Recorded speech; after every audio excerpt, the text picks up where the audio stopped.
খুব দুঃখজনক ঘটনা। দেখতে পাচ্ছেন আমার পিছনে একজন প্রবাসী ভাই এসে থানায় এসে কান্না করতেছে। আমি তাকে নদীর পাড়ে নিয়ে আসলাম। প্রবাসীরা হচ্ছে বড় শত্রু। কার কাছে জানেন?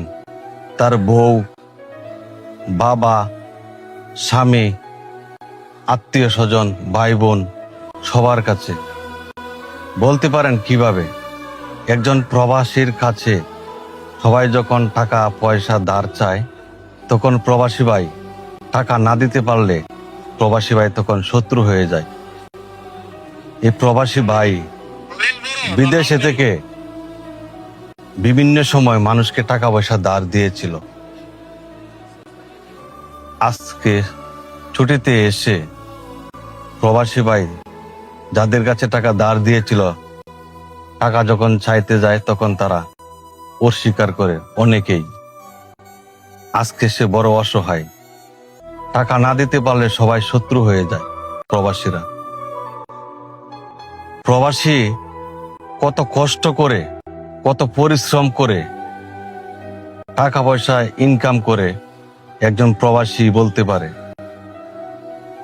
বিদেশে যাওয়া কত কষ্টের একজন প্রবাসী ভাই বলতে পারে। কিন্তু আমরা অনেকেই টাকা পয়সা ধার চাইলে না দিতে পারলে সে শত্রু হয়ে যায়। আজকে সে বড় অসহায় এবং থানায় এসে তার কষ্ট দেখে আমার চোখে পানি আসছে। আমি তাকে নদীর পাড়ে এসে সান্ত্বনা দেওয়ার জন্য নিয়ে আসলাম।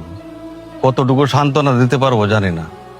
তবে যারা বিদেশে থেকে, প্রবাসে থেকে কাউকে টাকা পয়সা ধার দিবেন, অবশ্যই আপনার যে কোনো ধরনের এভিডেন্স রেখে তারপরে টাকা দিবেন।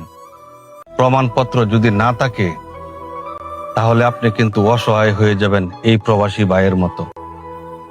আমার সব প্রবাসী ভাই আপনারা হচ্ছেন রেমিডেন্স যোদ্ধা। আপনারা আমাদের দেশের সম্পদ।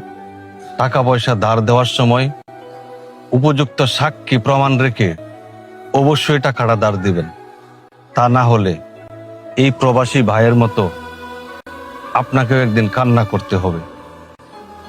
ভুলটা যেন না হয়। সকল প্রবাসী ভাইয়ের প্রতি আমার সালাম রইল।